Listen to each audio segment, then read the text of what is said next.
ಇದೊಂದು ಅತ್ಯಂತ ಮಾರ್ಮಿಕವಾದಂಥ ಕಥೆ, ನನ್ನನ್ನು ಬಹಳ ಚಿಂತೆ ಹಚ್ಚಿದಂಥ ಕೆಲಸ. ಚೀನಾ ದೇಶದಲ್ಲಿ ಈ ಝೆನ್ ಗುರುಗಳು ಅಂತಿದ್ದಾರೆ, ಸಾಕಷ್ಟು ಜನ ಝೆನ್ ಗುರುಗಳಿದ್ದಾರೆ. ಅವರು ಮಠಮಾನ್ಯಗಳನ್ನು ಕಟ್ಟಿಕೊಂಡು ಇರೋರಲ್ಲ, ತಮ್ಮ ತಮ್ಮ ಕೆಲಸಗಳಲ್ಲಿ ಕಾರ್ಯ ಮಾಡ್ಕೊಂಡಿದ್ದವರು, ಸಾಮಾನ್ಯರಾಗಿ ಬದುಕೋರು. ಕೆಲವು ಕೃಷಿಕರಾಗಿ, ನೇಕಾರರಾಗಿ, ಶಿಕ್ಷಕರಾಗಿ ತಮ್ಮ ಕಾರ್ಯಗಳನ್ನು ಮಾಡ್ಕೊಂಡಿದ್ದರು ಝೆನ್ ಗುರುಗಳು.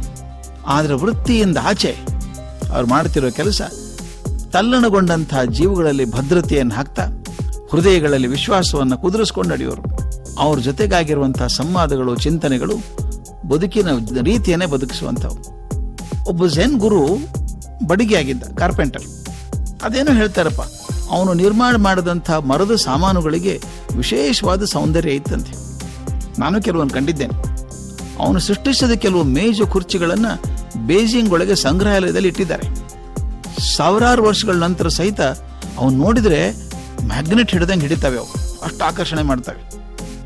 ಏನೋ ವಿಶೇಷ ಅನ್ಸುತ್ತೆ ಮರದೊಳಗೆ.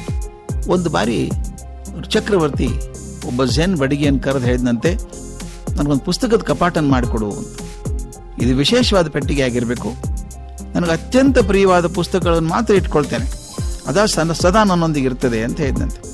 ಆ ಬಡಗಿ ಉತ್ತರ ತಮಾಷೆಯಾಗಿ ಕೇಳಿಸುತ್ತೆ ನಮಗೆ. ಆತ ಹೇಳಿದಂತೆ, ಪ್ರಭು, ಮುಂದಿನ ವಾರ ನಾನು ಕಾಡಿಗೆ ಹೋದಾಗ ಮರಗಳನ್ನು ಕೇಳಿ ನೋಡ್ತೇನೆ, ಯಾವುದಾದ್ರೂ ಮರ ಪುಸ್ತಕದ ಕಪಾಟ ಆಗೋದಕ್ಕೆ ಸಿದ್ಧವಾಗಿದ್ರೆ ಖಂಡಿತವಾಗಿ ಮಾಡಿಕೊಡ್ತೇನೆ ಎಂದ. ರಾಜನಿಗೆ ಆಶ್ಚರ್ಯ, ಯಾರಾದ್ರೂ ಮರಗಳನ್ನು ಕೇಳ್ತಾರ? ಮರಗಳು ಮಾತಾಡ್ತಾವ? ನಿಧಾನಕ್ಕೆ 3 ತಿಂಗಳು ಕಳೆದು ಹೋಯ್ತು, ಕಪಾಟಿನ ಸುದ್ದಿನೇ ಇಲ್ಲ. ರಾಜ ಹೇಳಿ ಕಳಿಸಿದ ಝೆನ್ ಗುರುವಿಗೆ, ಕಪಾಟ ಯಾವಾಗ ಆದೀತಪ್ಪ ಅಂತ ಕೇಳಿದ. ಆಗ ಬಡಿಗೆ ಹೇಳಿದ, ಸ್ವಾಮಿ, ನಾನು ಏನು ಹೇಳೋಕೆ ಸಾಧ್ಯ ಇಲ್ಲ, ಯಾಕಂದ್ರೆ ಯಾವ ಮರಕ್ಕೂ ಪುಸ್ತಕದ ಕಪಾಟ ಆಗಿರೋಕೆ ಮನಸ್ಸಿದ್ದಂಗೆ ಕಾಣೋದಿಲ್ಲ. ಒಪ್ಪಿಗೆ ಇಲ್ದ ನಾನು ಹೇಗೆ ಮಾಡಲಿ? ಚಿಂತೆ ಮಾಡಬೇಡಿ, ನಾನು ಮೊನ್ನೆ ಕಾಡಿಗೆ ಹೋದಾಗ ಒಂದು ಮರ ಒಂಚೂರು ಮನಸ್ಸು ಒಲ್ದಂತೆ ಕಾಣಿಸ್ತು. ಮುಂದಿನ ವಾರ ಹೋದಾಗ ಅದು ಒಪ್ಪಿಗೆ ಕೊಟ್ಟರೆ ತಕ್ಷಣ ಕಪಾಟ ಮಾಡಿ ತಂದು ಕೊಡ್ತೇನೆ ಅಂತ ಹೇಳ್ದ.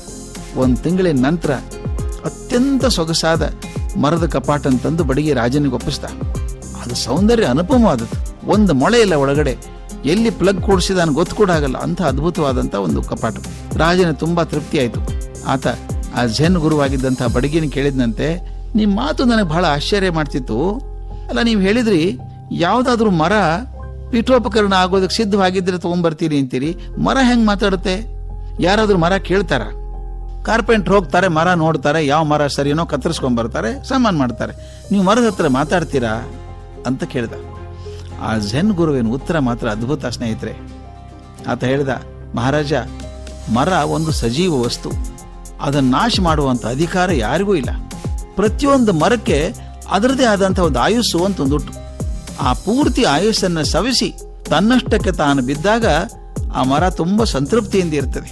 ತನ್ನ ಜೀವಿತಾವಧಿಯ ನಂತರವೂ ಕೂಡ ಒಂದು ಮರ ಉಪಕರಣವಾಗಿ ಜನರ ಪ್ರಯೋಜನಕ್ಕೆ ಬರೋದಾದ್ರೆ ಅದು ಸಂತೋಷವಾಗಿ ಭಾಗಿಯಾಗ್ತದೆ.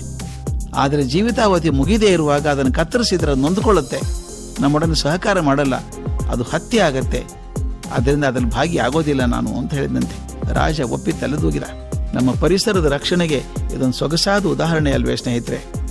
ಈ ಕಥೆ ನೆನಪಿನಲ್ಲಿದ್ದರೆ ಯಾವುದೇ ಮರವನ್ನು ಕತ್ತರಿಸುವ ಮೊದಲು ಮನಸ್ಸು 10 ಬಾರಿ ಆದರೂ ಚಿಂತನೆ ಮಾಡಬೇಕು. ಹಾಗಾದರೆ ನಮ್ಮ ದೇಶಕ್ಕೆ ಒಳ್ಳೆಯದು.